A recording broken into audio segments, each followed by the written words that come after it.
आज से उत्तर प्रदेश विधानसभा का मॉनसून सत्र शुरू हो रहा है। 2 जुलाई तक ये सत्र चलेगा। इसके भी हंगामेदार होने के आसार हैं। विपक्ष ने बिजली कटौती, सूखा, बाढ़, करप्शन जैसे मुद्दों को उठाने का ऐलान किया है। लोकसभा चुनाव के बाद विपक्ष सरकार पर हमलावर है और आज से शुरू हो रहे मॉनसून सत्र पर इसका असर दिख सकता है। विधानसभा का ये मॉनसून सत्र आज से इसकी शुरुआत और हंगामे के पूरे आसार दिखाई दे रहे हैं।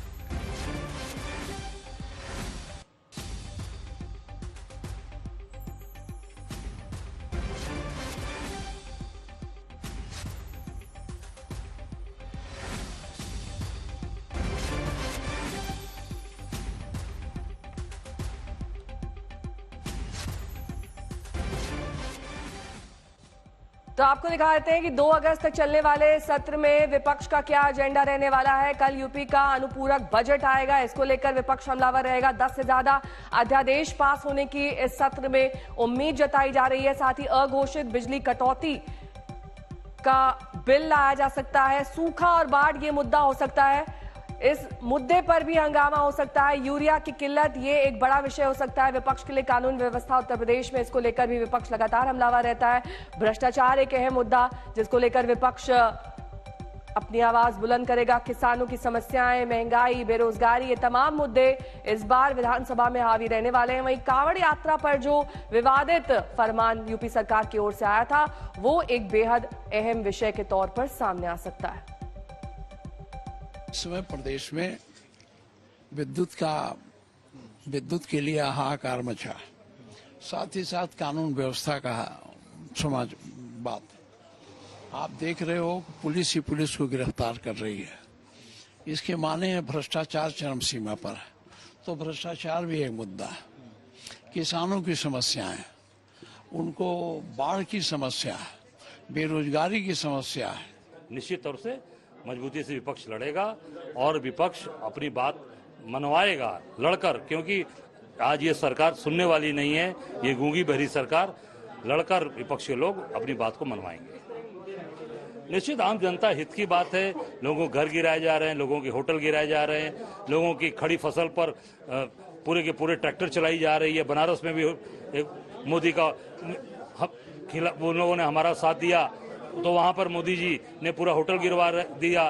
घरों लोगों के वहां पर हमारे पिंडरा क्षेत्र मानापुर में खड़ी फसल पर ट्रैक्टर चलवा दिया। ये सारी बातें विधानसभा में आएंगी। अगर कोई विशेष बिंदु है, जैसे इस समय खरीफ के लिए बिजली कटौती इतनी हो रही है, बारिश उत्तर प्रदेश के अधिकांश भाग में नहीं हो रही है, बहुत कम हो रही है। तो ऐसे में बिजली कटौती के कारण ट्यूबवेल से सिंचाई नहीं हो पा रही खेतों की, और समितियों में डीएपी और यूरिया की उपलब्धता न के बराबर है।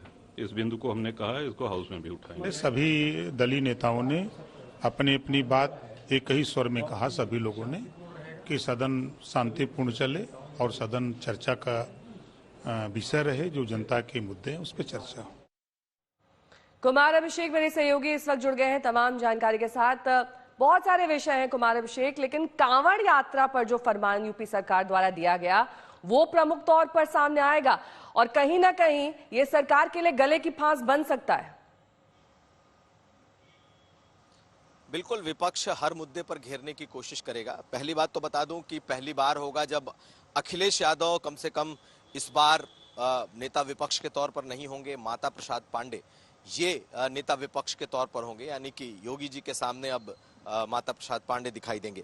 लेकिन कांवड़ यात्रा, इसके अलावा जो बिजली की बात आपने कही, ये बेहद अहम है। पेपर लीक, ये बहुत अहम होने वाला है क्योंकि इस पर हंगामा होगा। और आज जैसी कि परंपरा रही है कि शुरुआत में हंगामा ही होता है, तो आज बहुत उम्मीद है कि विपक्ष हर मुद्दे पर सरकार को घेरने की कोशिश करेगा। जो अहम बातें हैं, अनुसूचित एक बजट है तकरीबन 20,000 करोड़ का, वो बजट के आने की उम्मीद है। और साथ साथ यूपी सार्वजनिक परीक्षा अनुचित साधनों का निवारण अध्यादेश, यानी परीक्षा में जो धांधली हुई है उसे लेकर के एक अध्यादेश इंपॉर्टेंट है।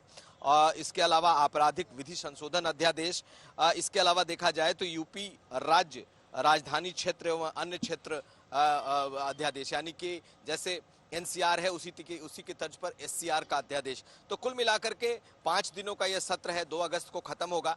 लेकिन विधायी कार्य काफी ज्यादा हैं और हर दिन इस सरकार के पास कोई न कोई बड़े विधायी कार्य या फिर बड़े अध्यादेशों को लाने की जिम्मेदारी है। विपक्ष अपनी मांगों पर अड़ा है कि जिस तरीके से महंगाई, भ्रष्टाचार, बिजली और साथ साथ जन सेवकों की सुनवाई नहीं हो रही, जनप्रतिनिधियों की, इसे बड़ा मुद्दा बनाएगा। पेपर लीक और कांवड़ यात्रा निश्चित तौर पर इस पूरे सदन में सबसे ज्यादा अहम ठीक है। नेहा।